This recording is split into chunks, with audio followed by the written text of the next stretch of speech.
was very tricky, and went a lot worse than I thought that it would go. And the car was really, really hard to drive today.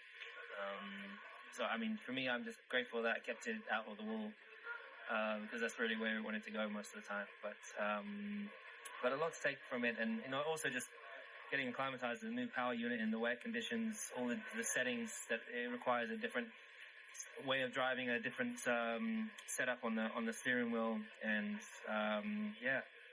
and then obviously I hung out as long as I could, got in the lead at one point, and I think just the guidance in the terms of how much more wet rain was coming was just missing there. So I think we missed out.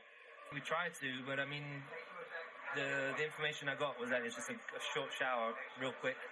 And at the time, it was only in the last corner. So for me, I was like, the rest of the track was dry. I can keep this on track if that's all that's coming, and then more came. Yeah, it's obviously pretty disappointing at the moment. Feel like for pretty much every lap apart from one, I drove an incredibly strong race, and it's just a shame to not have the result to show for it. So obviously don't have anyone to blame but myself. I think it was probably a bit unfortunate to get stuck the way I did, but it was only myself that put me there, so obviously disappointed. Yes and no. I think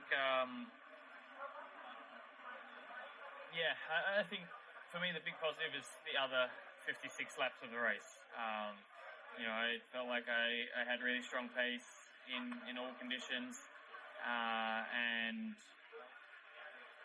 that's what I will try and take away from this weekend. I think as a team, clearly with Lando they made the right decision, and even with myself, given I was trying to reverse for about a minute, we still made the right decision. So I'm proud of the whole team effort this weekend.